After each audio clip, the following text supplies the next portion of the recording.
So hello guys, so this is my second day na kasi ba sabi sa once a day lang siya. So this is my second day guys. So ito-try naman natin ngayon is the Yakult pa rin pero light version. So pag sinabing light, medyo less yung flavor niya kaysa sa original. So parang less sugar kumbaga, something like that. So try natin ito dahil umpisahan natin yung 3 na ganito na 240 ml. So it's naman unfair kung gagawin yung dalawa, pero sa original I guess mas okay kung dalawa lang ganito kasi medyo mas matapang yung flavor ng original, para mas nangingibabaw yung lasa ng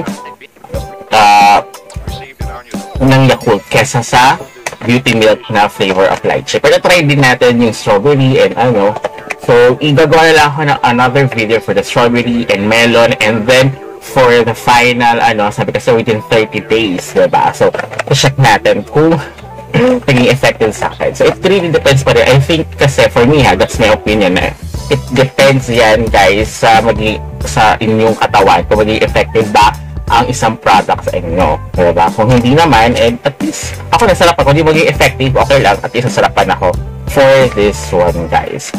So sabi ito kasi may nakita ako na mas maliit kasi yung pala nila glass na ginagamit. So I think parang hindi yata applicable ito for this one kung hindi talaga uubra yung mga ganito flavor. So try din natin siya for the plain water only. So pwede siya for hot and cold. This second, so lalagay na natin. Okay, 2. So shake natin. So mas light siya guys. So yung taste nito kasi hindi siya katulad ng original na talagang malalasahan mo yung flavor ng Yakult. So ito rito medyo matabang-tabang yung kanyang.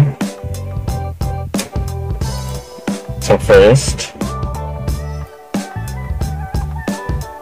so ayan.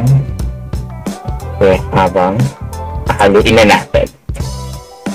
Tsaka kasi iba mas lang ata siguro, mas maliit yung glass nila guys.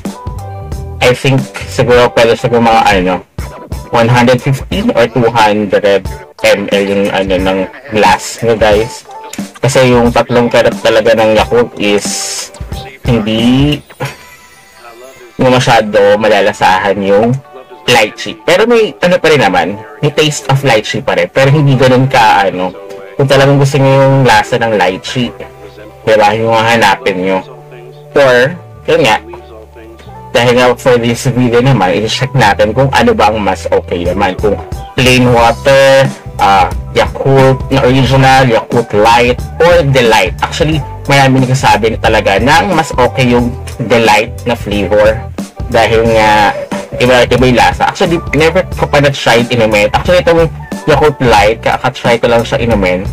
Pero kasi alam ko na kasi once na sinabi kasi mga light, or yung Coke Zero, or yung mga ganyan, alam ko kasi matabang-tabang. Ako kasi alam nyo naman ako guys, if you watch my previous videos regarding sa mga drinks, gusto ko kasi nalalasahan ko talaga. So, for the last one, so, ayan. So, 80 ml pa rin siya, guys. Upon checking talaga, 80 ml siya. So, tsaka pag check yung nutrition facts niya, mas less yung mga nakalagay dito kaysa sa original. So, now, ayan, 80 ml yung niya. Sa 240. So, ayan siya. So, sakto lang. Sakto lang yung tatlong Yakult dito. So, kapag bibili tayo ng Delight, kasi mayroon malaking Delight ka talaga. So, yun. Pero try ko rin sa Korea, kasi yung sa Korea na may soda Yakult nila, diba?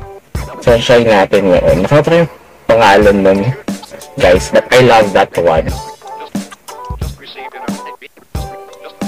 Pero yun nga lang, mas expensive na kasi siya guys. Ito kasi mga nasa 389 pesos na, diba? So kung gagamit pa kayo ng Yakult, additional. Unlike kapag water lang na cold, or it depends sa inyo. Sabi ko nga, diba? Kapag normal muna yung temperature, kasi kapag cold siya, nagbubuo siya kagad. So ganun. Kahit isang, kung gusto nyo gagamitin is cold water or cold Yakult, cold Delight. So, so taste natin, guys. Ayan, nahalo na natin ng mabuti. Mas okay si Light for this one. Mas lasa yung yung lychee. Pero may, of course, mayroong flavor pa rin yung, alam yung distinct flavor ng Yakult talaga, di ba? So if you're a Yakult lover, so manataste nyo siya, pero hindi ganun katapak. Di ba? Unlike pag original, tapos tatlo yung ginamit nyo. For this one, kung gagamit kayo ng Yakult and gusto nyo ganito rin kalaki, yung inyong glass, nasa 240 ml, I recommend Yakult Light ang gagamitin nyo. Mas lasang-lasa yung flavor ng lychee. Tsaka, tamang-tama lang siya. Yung blend nilang dalawa, masarap siya, guys. I love it. Masarap siya, guys. Diba? Pero kung water, I think mas lasa talaga yung And then, tama lang yung niya, for this one, tama lang yung sukat niya for isang sachet ng beauty milk, guys. So, pero yun nga lang, pag original na yung taste, kasi medyo matapa kasi original, diba, na Yakult. Kaya I think, dalawa ng na ganon, and then isang ganito, if ever.